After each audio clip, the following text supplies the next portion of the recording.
Yo, yo, yo, what's up, what's up? So, back again, one more again, you know what I'm saying? Shout out to Lil T. Like, yet again, the YouTube name that you created was crazy. So I'm just gonna call you Lil T. Heck of the second joint, one of the greatest albums, some would say, to come out of this man's catalog, and that is Tupac Me Against the World.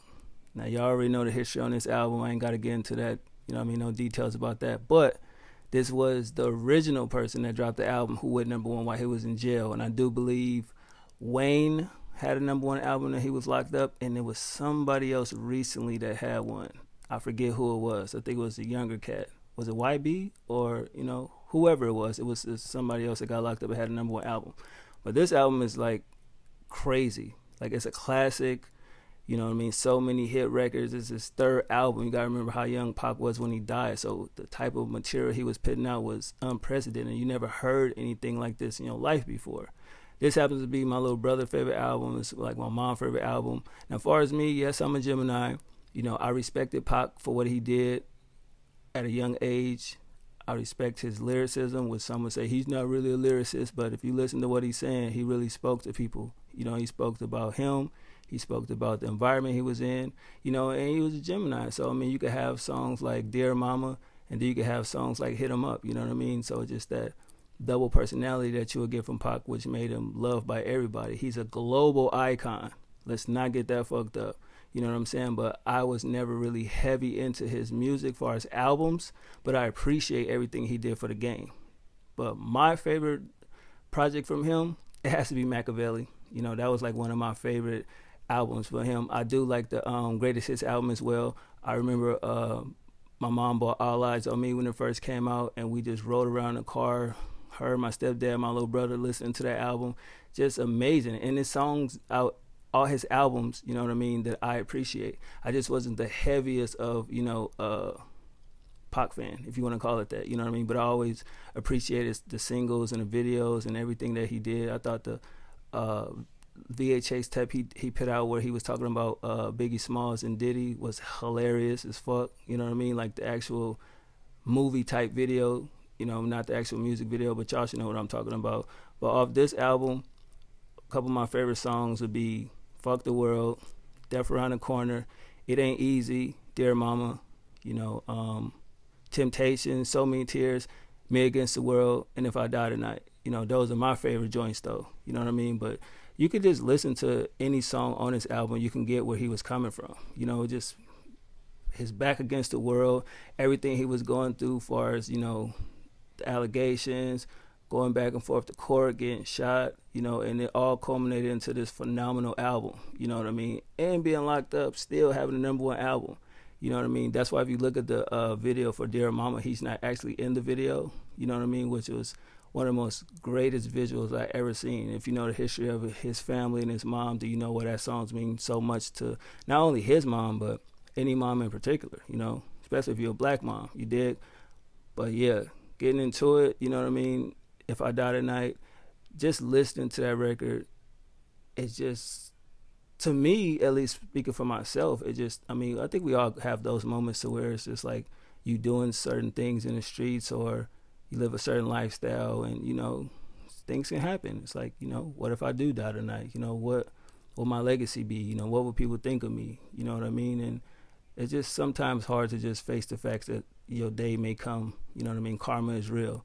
I definitely enjoyed that song. Me Against the World, I just love that production. You know what I mean? And if you remember Bad Boys, the first one, this was a song that was in the background. I do believe when they was going into one of the, it was either Martin Lawrence going into Will Smith's spot or Will Smith going into Martin Lawrence's spot. But I do remember this song was in that movie. I love that.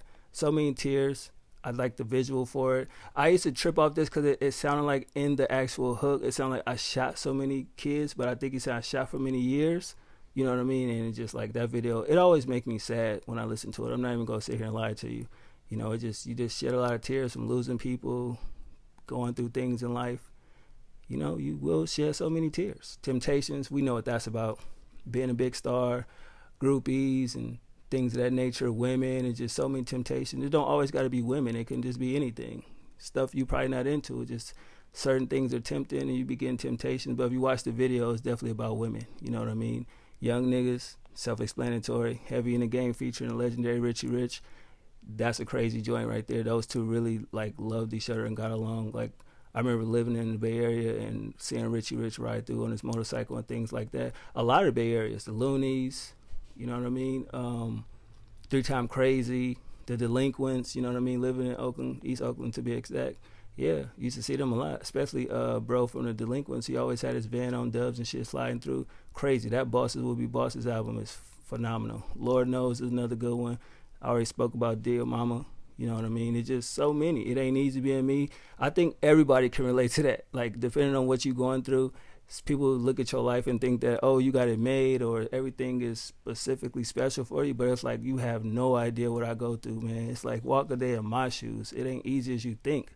A person could put on a smile, have a great attitude, but behind closed doors, you don't know if they cry to themselves, they cry themselves to sleep, the stress that they go through. They could have family problems, wife problems, you know, probably going through things with their kids and baby mama not, you know what I mean? There's just so many things that, you feel me? Particularly Pac was talking about what he was talking about, but it's just a song that resonate. It ain't easy being me, you know what I mean? Can You Get Away? You know what that's about. Meet a nice young lady, you feel me? And it's just like, yeah, you dig? Sometimes just want to know if you can get away. And then the beat. And Pac was great with making songs like this for the ladies. Like, you got to admit, you know what I mean? Just the way he was so smooth with it, you know, and he say what he mean. He ain't playing no games. He going to tell you off rip what it's about.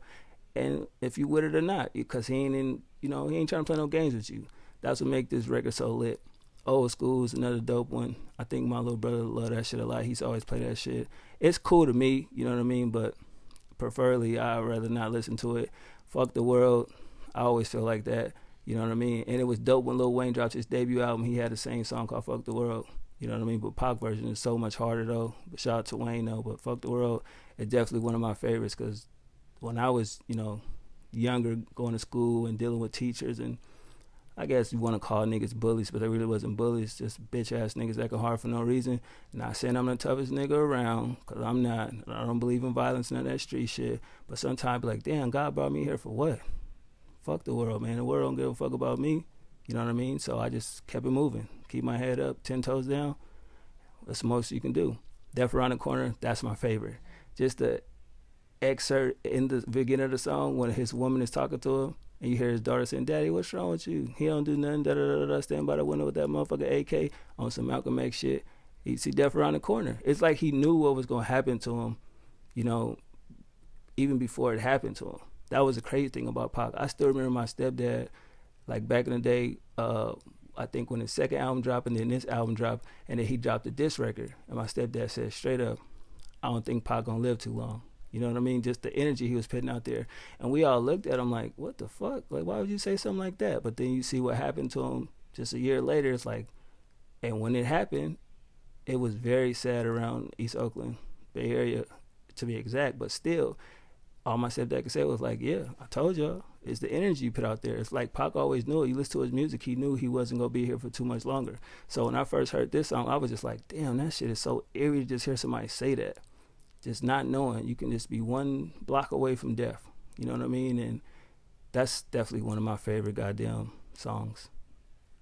If I had to make a top 10, top 20 list, that's definitely in the top 10 because it just was a crazy record. And like I was young like when this album came out, so I was just like, just to hear somebody speak so vividly. I haven't heard nothing like that since Nas on his debut Illmatic. So I was just like, damn, Pac is definitely different from where if he really want to give you a visual aid of what he's saying so you could really see what he's saying when he's saying it. This is one of them joints, you know what I mean? And gotta say, the last song, Outlaw, it's cool. It's good. Not gonna say it's not. You know what I mean? But like I gotta keep saying it.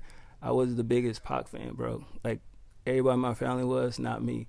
You know what I mean? But he definitely ended the album in a nice way, I would say. You know what I mean? He always was that outlaw thug life shit from the gate, let motherfuckers know. But this album is just classic for what it was for when it came out. And to think you in jail and you just dropped the album and it's number one, but you're in jail, you can't really celebrate.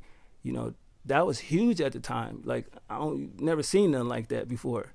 And it's his third album at that. It was just insane. So it made motherfuckers anticipate for when he got out. And I still remember the day that he got out, signed Death Row, California Love, hit the radio, and then a video came out. It was insane. That album came out, everybody had it, whether it was CDs, whatever, tapes, whatever. You know what I'm saying? Niggas had that album because it was just, you had to see what Pac was going to say. And since then, it was up. You know what I mean? God bless the dead. You know, he passed away. We got Machiavelli. But still, this is one of the albums to where you can't deny his, like, you knew he was going to be special. Like, he was already special. But this album, to me, took him closer to the stratosphere. All Eyes on Me just came and put the fucking icing on the cake. He's an icon from that moment forward. You know what I mean? So definitely, if you enjoy Pac, or if you never really enjoyed Pac, you definitely want to start at the beginning of his career. You know what I'm saying? Even back with Digital Underground, when he was doing with them. But this is one of them albums. So when people say, what's a classic Pac album? You definitely got to, you know, Telling Me Against the World.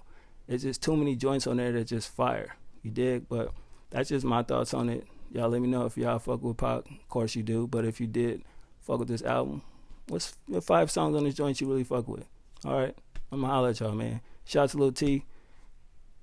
Thanks for actually putting me on to something that I probably ain't heard in a long time. You know what I mean? So that's just my thoughts on the album. Nothing too much, nothing too major. All right, I'm out.